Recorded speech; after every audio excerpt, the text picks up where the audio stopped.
Bueno, me da mucho gusto continuar con esta cuarta parte de esta serie tan interesante que hemos venido desarrollando, las señales de los últimos tiempos, porque realmente una de las preguntas más importantes que tenemos que preguntarnos, que hacernos, es la de, ¿estamos realmente en la última generación o podemos de alguna manera bíblicamente saber que nos encontramos en el tiempo del fin? No cabe duda que nos encontramos en tiempos bastante difíciles en cuanto a cambios. Estamos siendo testigos de cambios drásticos del clima, de la política, principalmente de la economía, los valores morales y éticos, espirituales, sociales, religiosos y culturales. Y todos estos cambios y estaciones nos recuerdan una profecía que encontramos en el Antiguo Testamento, en el libro de Joel, capítulo 3. Por ejemplo, dice en Joel capítulo 3, versículo 1 y 2, porque he aquí que en aquellos días y en aquel tiempo, es muy importante que pongamos atención en esto, porque cuando aparece la palabra tiempo en la Biblia, aparece de dos maneras diferentes. El tiempo cronológico y el tiempo kairos, que es la palabra que se usa para un tiempo específico. Permíteme explicarte. Tenemos un calendario, por ejemplo, tenemos el mes de enero, febrero, marzo, abril, y ese es un calendario cronos, de ahí viene la palabra cronología o cronología, que es el conocimiento del tiempo. Cronos, tiempo, logos, conocimiento. Entonces, en la cronología tenemos en 2021 vamos a hacer esto en junio, esto en agosto, etcétera, etcétera. Pero la otra palabra griega para tiempo es la palabra kairos, con K. Y el kairos es, por ejemplo, tu cumpleaños. Mi cumpleaños es el 7 de junio, es un tiempo específico dentro del cronos. El día de la raza, el día de la bandera, el día del padre, el día de los veteranos, etcétera, etcétera. Son tiempos kairos, o sea, tiempos específicos.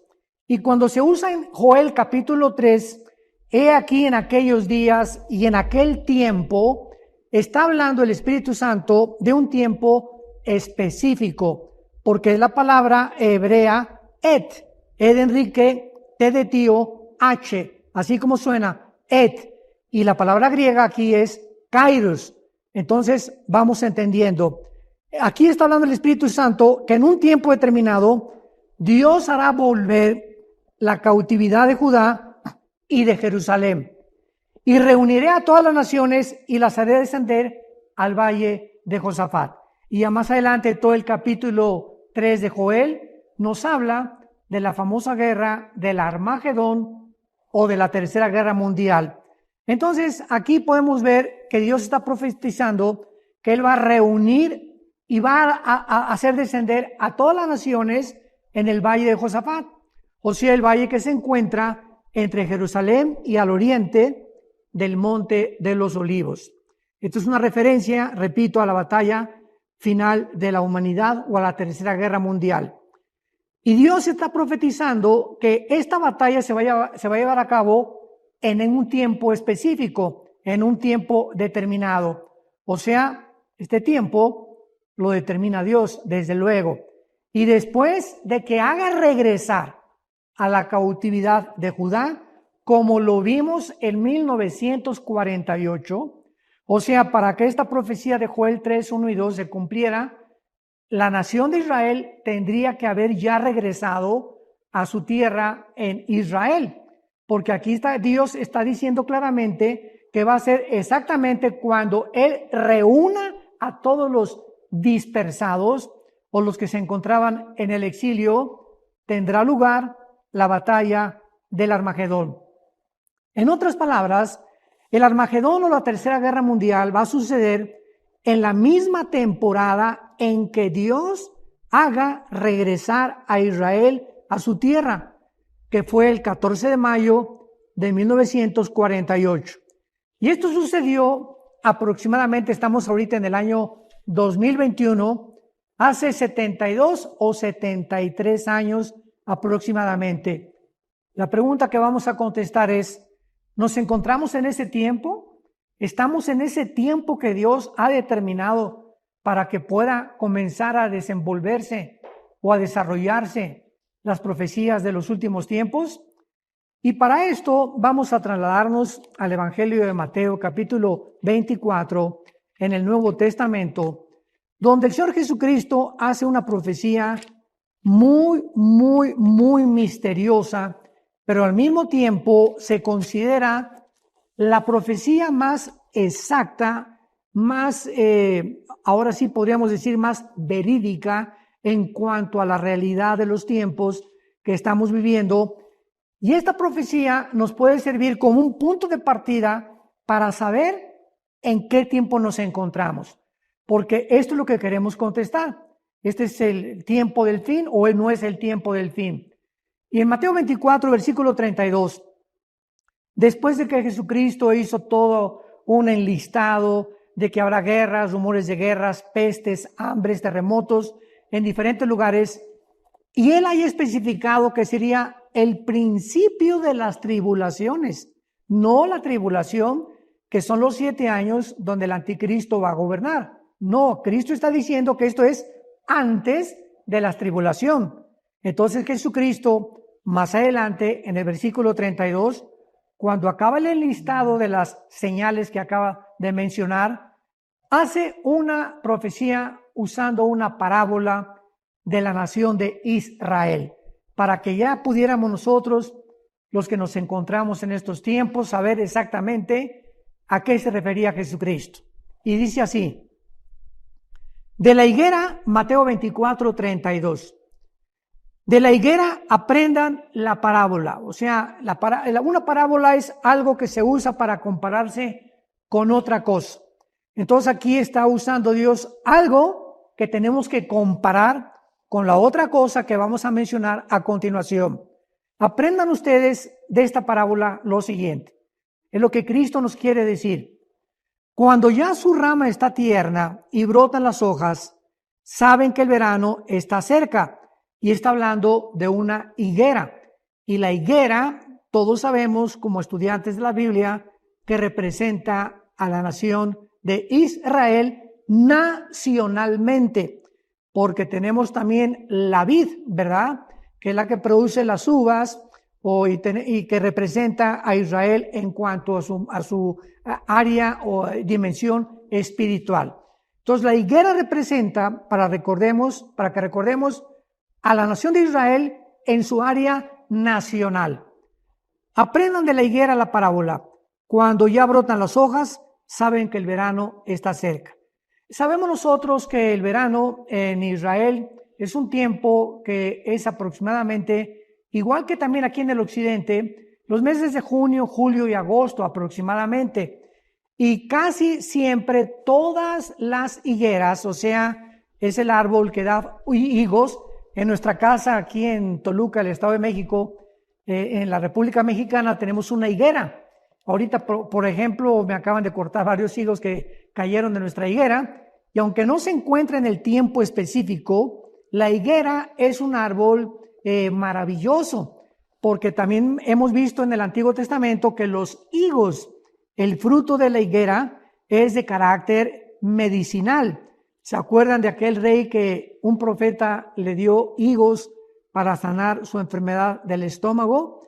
Así que pues estamos aquí ante una parábola maravillosa donde Cristo nos está alertando que cuando Israel comenzara a renacer nacionalmente, ¿qué es lo que significa? Cuando vean que las hojas comienzan a brotar, el verano está cerca. Así también ustedes. Cuando vean todas estas cosas, ¿qué cosas? Las señales que acaba de mencionar anteriormente. Cuando vean todos ustedes estas señales, conozcan que está cerca a las puertas. Y aquí a continuación, el versículo 34 nos dice algo que es donde al principio yo dije que se encerraba un misterio. De cierto les digo que no pasará esta geneo, en el griego, que es generación. De ahí viene la palabra genes. No pasará este grupo de personas, para hablar de una forma literal, hasta que todo esto acontezca. ¿Qué es lo que Cristo nos está diciendo con esta parábola? Que el 14 de mayo de 1948, ante los ojos expectantes del mundo entero, ante la mirada inaudita, incrédula de la mayor parte de los ateos, antropólogos, etcétera, etcétera, vimos que una nación como Israel, de lo cual vamos a hablar en la próxima conferencia, que fue esparcida casi 2000 años, desde el año 70 después de Cristo, se reunió en un solo día, el 14 de mayo, para constituirse como un Estado libre, soberano e independiente. Esto en la historia nunca jamás había sucedido. No hay una sola nación desde Caín y Abel, desde Adán y Abel y desde el principio del huerto del Edén hasta nuestros días, que se formaron primero los gobiernos, los patriarcados y después las estados-naciones y después las naciones. No ha habido, repito, en la historia algo semejante que haya sucedido como sucedió el 14 de mayo de 1948. Y esto nos muestra claramente algo que tenemos que investigar y es a lo que vamos a continuación. Cristo nos está diciendo que no iba a pasar una generación de 1948 hasta que se cumplan las señales que acabamos de ver en Mateo capítulo 24. Y la pregunta más importante ahora es, ¿cuántos años dura una generación? Porque las generaciones en el Antiguo Testamento han variado de diferente forma. Por ejemplo, en Génesis capítulo 15, Dios le dijo a Abraham que iban a estar una generación en Egipto. Y ahí es una generación 100 años. Y sabemos también, ¿verdad?, que antiguamente el hombre vivía más tiempo que en la época en que estamos viviendo.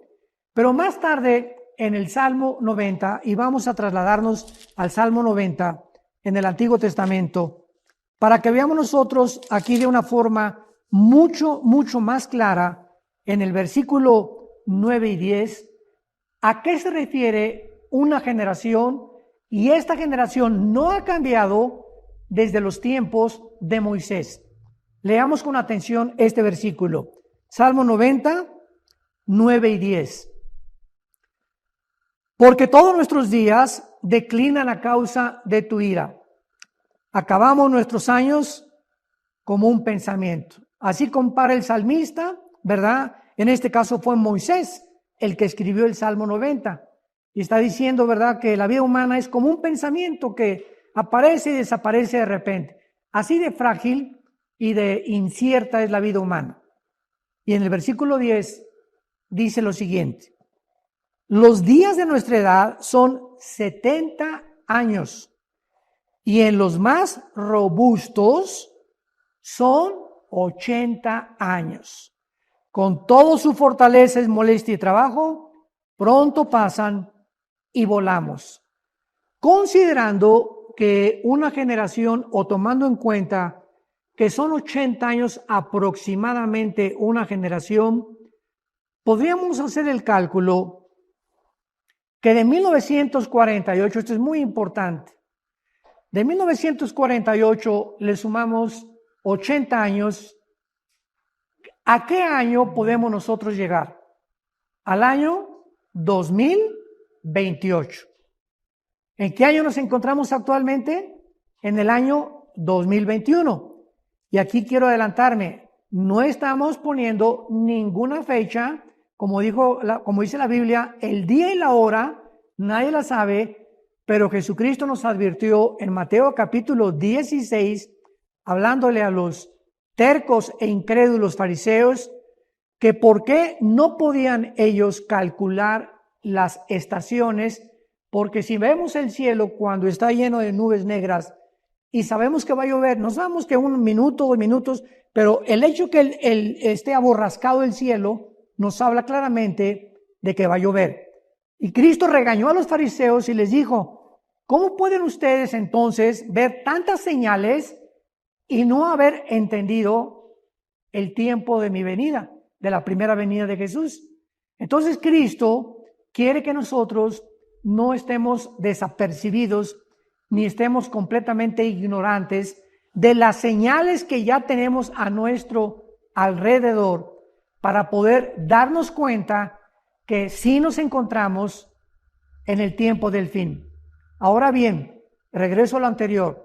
Si del 48 al 2028 son 80 años, vamos a quitarle 7 años de la tribulación.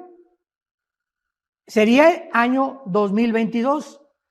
Si esta generación de 80 años que dijo Jesucristo se cumple en el 2028, o sea, en el 2028 sería su segunda venida. ¿En qué día, en qué mes? No sabemos. Pero si comienza el 2022, en 1 año y medio o 2 años, el inicio de la tribulación, damas y caballeros, santos de Dios, nos encontramos mucho más cerca del fin de lo que ni siquiera nos podríamos imaginar.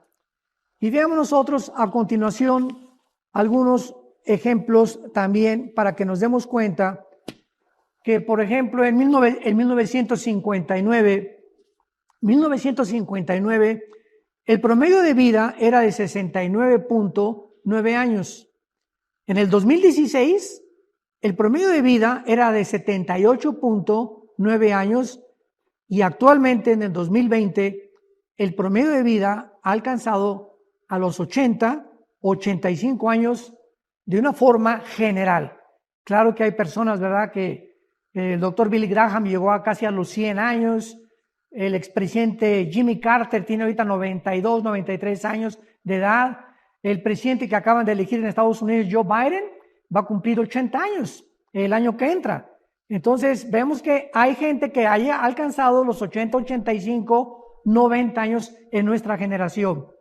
Entonces hay una cosa que es muy importante, porque si estos cálculos matemáticos que acabamos de hacer son verdaderamente verídicos y estamos mucho más cerca del tiempo que nos imaginamos, veamos entonces algunos otros pasajes de la Biblia para que podamos mantenernos con las antenas levantadas, para que podamos continuar corroborando y certificando que esta profecía de la parábola de Jesús es realmente la señal final y la más grande que Cristo nos dio para poder evaluar el tiempo en que nos encontramos. Por ejemplo, Lucas capítulo 21, dice la Biblia en el versículo 36, velad pues en todo tiempo, y fíjense lo que dice Cristo, orando para que sean tenidos por dignos de escapar. ¿De escapar de qué? Pues de la tribulación.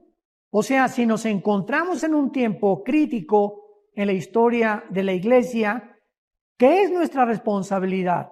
Orar. Si tú orabas, no sé, el mes pasado 20 minutos, 30 minutos, vas a tener que aumentar tu vida de oración. Vas a tener que aumentar tu tiempo pasando en las Escrituras.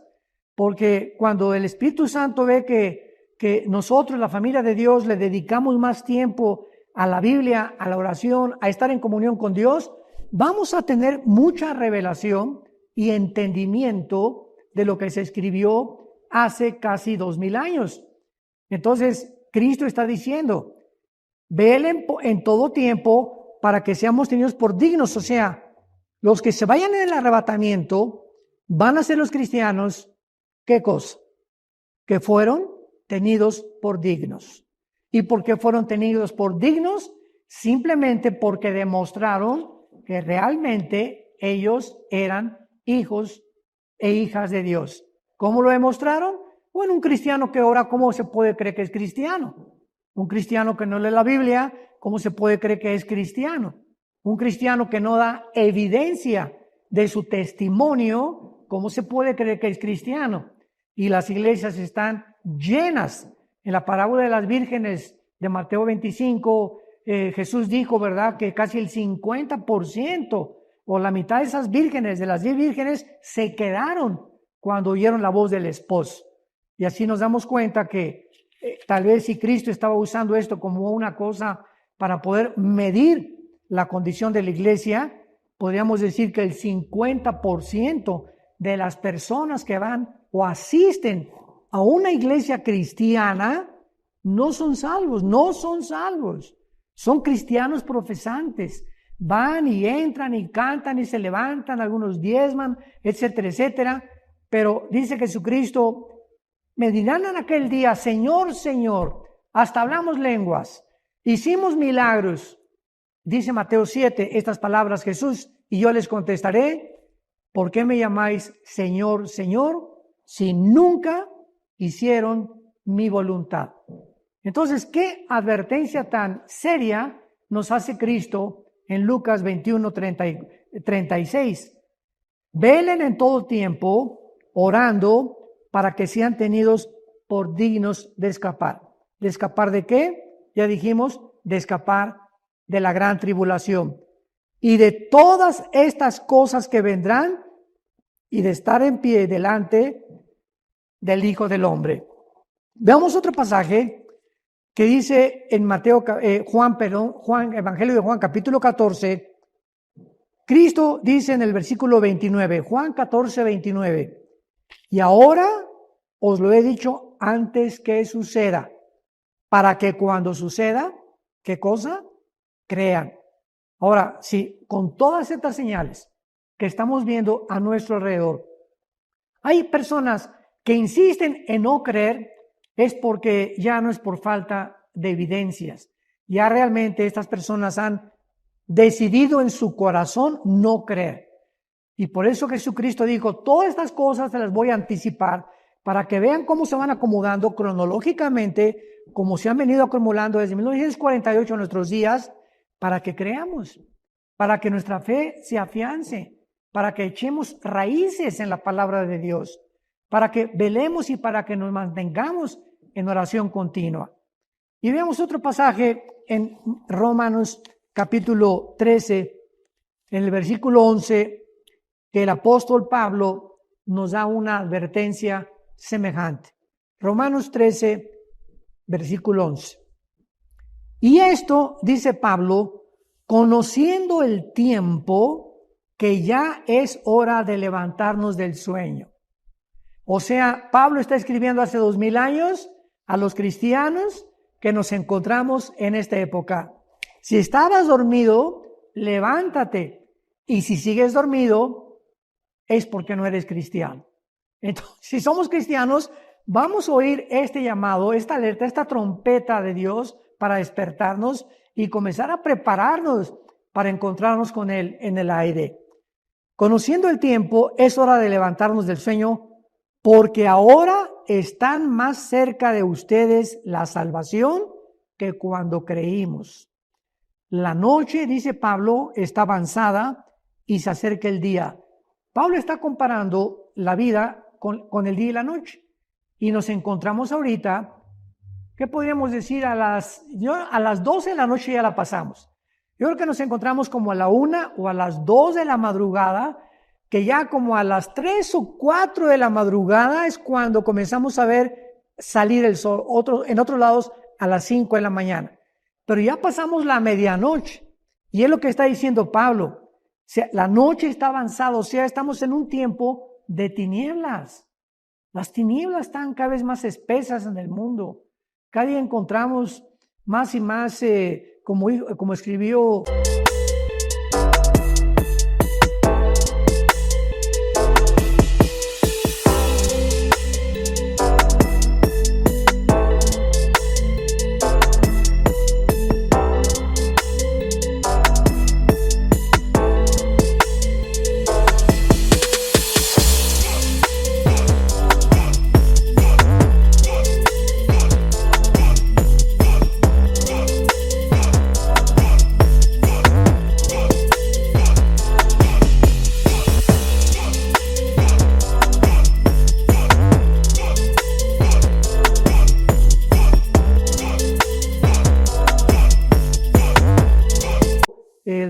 la vida en el Salmo 23, aunque ande en valle de sombras y de muerte. Estamos en un valle que es la vida, con sombras por todos lados, que dijeron, que no dijeron, que es verdad, que no es verdad. Puras sombras, o no vemos muchas cosas que sean reales. Y continuamente estamos oyendo ahorita muerte, muerte, muerte. Y se mueren de COVID, se murieron por acá y se murieron. Todo lo que los medios de comunicación publican y promueven es la muerte. Aunque nos encontremos en un valle de sombras y de muerte, no tendremos temor alguno. Es la confianza que podemos nosotros tener. Entonces es lo que Pablo nos está diciendo. La noche está avanzada, se acerca el día. Desechemos las obras de las tinieblas y vistámonos las armas de la luz. Y nos da algunos ejemplos, Pablo, a continuación. Andemos como de día, honestamente. Cuidado con estar transando a alguien o estar defraudando a alguien o estar abusando de alguien. La honestidad es imprescindible, la rectitud, la integridad en la vida de un cristiano. No en glotonerías y borracheras. Cuidémonos, ¿verdad?, de no comer exageradamente, de no beber exageradamente, no en lujurias y lascivias. Cuidemos nuestra vida sexual. Es santa. El sexo es algo maravilloso que Dios nos dio, pero para ser usado solamente dentro del matrimonio. Tengamos cuidado en estos tiempos, más que, aunque siempre lo debimos haber hecho, más ahora pongamos más énfasis. Es lo que Pablo nos quiere decir en este tiempo, porque es importante que mantengamos una sexualidad completamente limpia de basura y de pensamientos obscenos o de pornografía, para que el Espíritu Santo se pueda comunicar a nuestra mente. Porque la mente, cuando es invadida con basura, ¿verdad?, no vamos a poder decir, vamos a venir a la Biblia y no la vamos a entender, porque está llena de basura nuestra mente. Y Pablo termina diciendo, no en contiendas y envidias, sino vístanse del Señor Jesucristo y no provean para los deseos de la carne. Y en último lugar, en la primera carta a los tesalonicenses, el apóstol Pablo continúa exhortando a los cristianos para que sepamos que vamos a escapar la gran tribulación. Y dice el versículo 3, cuando digan paz y seguridad, primera de Tesalonicenses 5, del 3 en adelante. Cuando digan paz y seguridad, entonces vendrá sobre ellos destrucción repentina. Ahora que eligieron hace 2 días, ahorita estamos en el día 22 o 23 más o menos de enero del año 2021, el 20 de enero de este año 2021 fue elegido en Estados Unidos el presidente Joe Biden, la vicepresidenta Kamala Harris. Y una de las cosas que me sorprendió después de la toma de posesión fue que en la noche hicieron una gran fiesta los artistas de Hollywood. Y pues a muchos los entrevistaban y unos decían, pues qué bueno, porque ahora hemos llegado a un tiempo de libertad. Así usaron esta palabra, de libertad.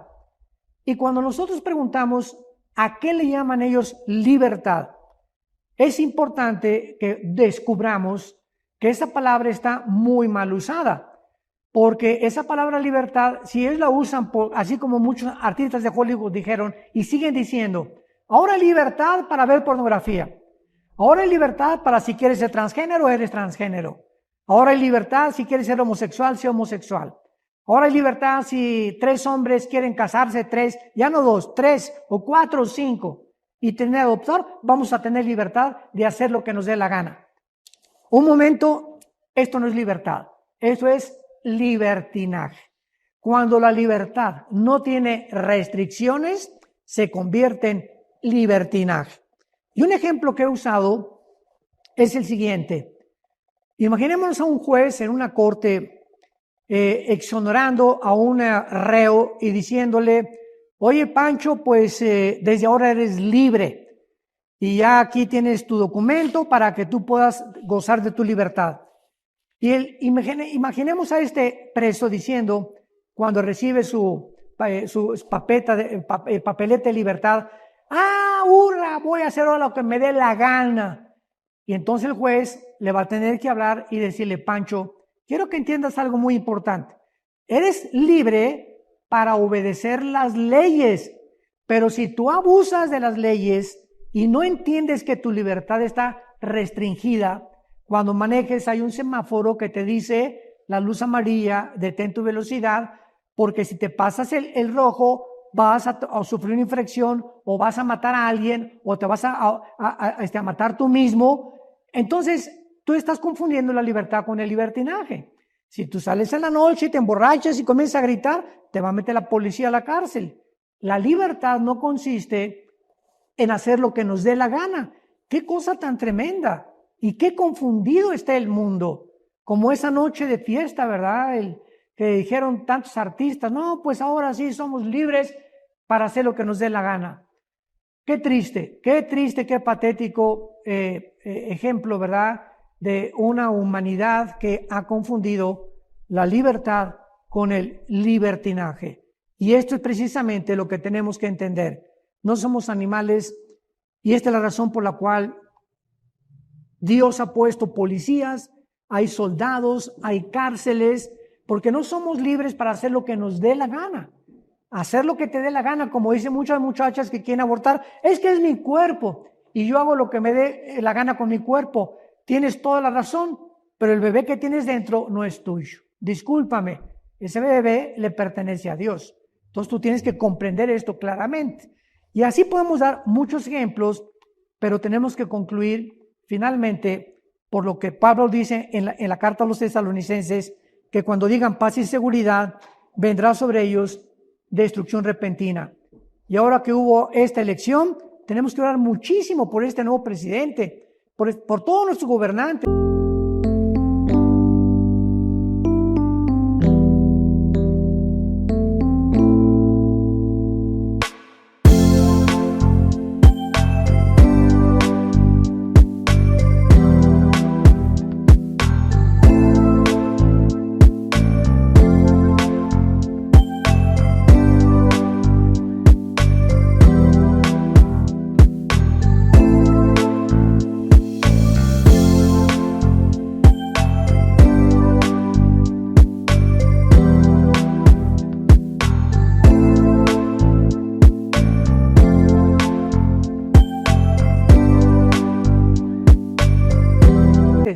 La Biblia nos manda a someternos a nuestros gobernantes y orar por ellos.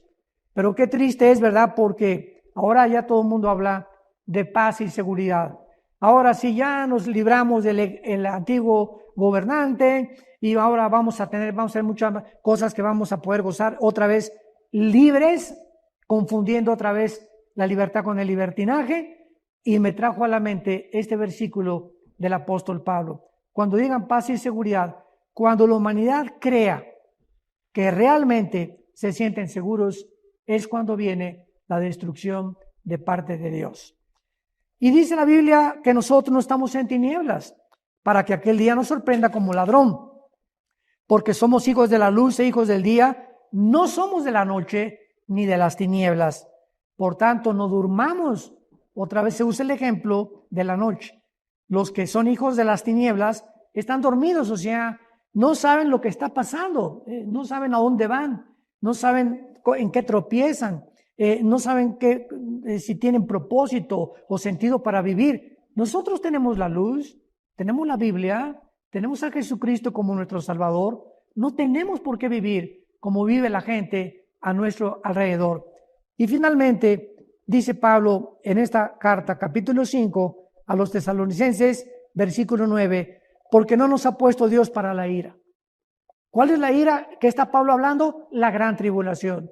Dios nos ha puesto para que atravesemos la tribulación que ya pende sobre el mundo. En cualquier minuto nos vamos con Jesucristo y el mundo se queda en las tinieblas más horrendas de la historia. No nos ha puesto Dios para ira, sino para alcanzar salvación por medio de nuestro Señor Jesucristo, quien murió por nosotros para que ya sea que velemos o que durmamos, vivamos juntamente con Él.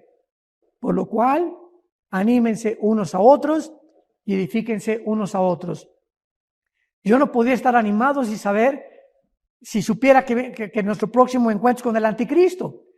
O sea, pero cuando nos dice la Biblia que nos animemos, es porque sabemos que no vamos a pasar esta gran tribulación. ¿Quién podría estar animado de saber que vamos a pasar la tribulación y nos vamos a ser marcados con el anticristo o nos van a matar? Pues nadie podría animarse con eso, ¿verdad?